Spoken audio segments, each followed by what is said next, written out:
But the third trailer that I wanted to talk about very briefly is, of course, Obi-Wan Kenobi. Perfect trailer. Perfect trailer, I don't know. Amazing trailer, absolutely. Duel of Fates, 90% of it, absolutely. Do I want another trailer? No. This is it. I don't want another trailer.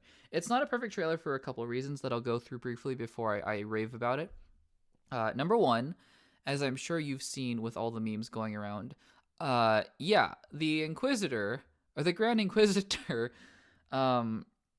with all of the advancements they've made with CGI and prosthetics, I'm sure they found a really great actor. I forget it, Rupert somebody is going to be playing the Grand Inquisitor, and I'm sure he's a fantastic actor. They picked a great actor. He doesn't look like the Grand Inquisitor, and I'm sure you've seen all the memes comparing him to the ones on Utapau in Revenge of the Sith. That you couldn't have just. This is so minor because obviously for me visuals don't ever make or break a movie. They help or they hurt, but they don't make or break. And I'm sure I'm gonna get used to seeing him like this. I even think Rosario Dawson's Ahsoka doesn't look super convincing in live action, to be quite honest. Sometimes at least. Sometimes it looks like Rosario Dawson wearing a headpiece and whatever. But yeah, I don't know. And also even the guy with the Inquisitor with the weird hat thing doesn't look that convincing to me either. So that wasn't great for me, to be quite honest, even the first time I saw the trailer. And the other thing about this trailer that I realized about the show in general, and this isn't really a negative necessarily. It could be a negative, it could be a positive.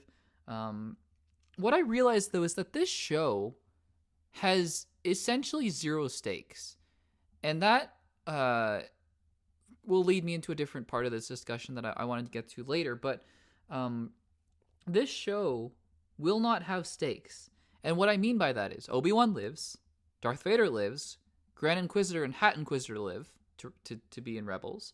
Uncle Owen lives. The only character who probably won't live is that new female Inquisitor, Riva, I believe is her name, or I heard that somewhere. Maybe that's completely wrong.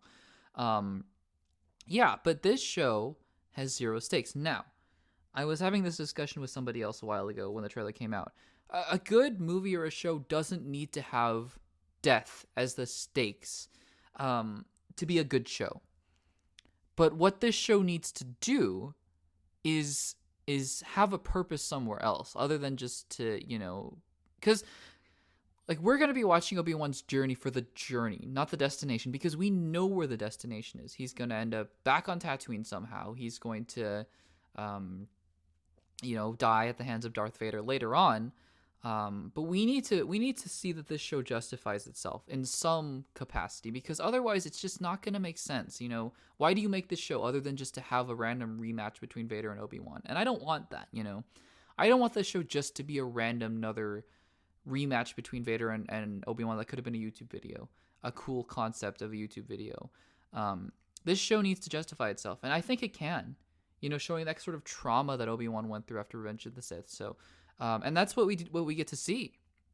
The voiceover of "We lost, the war is done." We gotta hide now, and I think that's awesome. Obviously Ewan McGregor looks fantastic, of course, as Obi-Wan. I love we didn't get to see Vader because we saw a picture of Vader from Entertainment Weekly, I believe, and it's Vader. It doesn't reveal anything. It's Vader. We know what Vader looks like. He's not gonna look any different because it's Vader.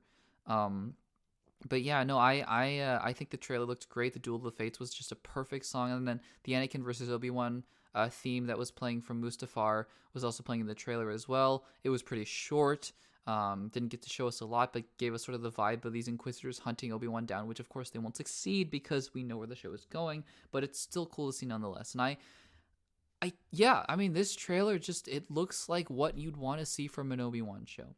So I am absolutely pumped for that.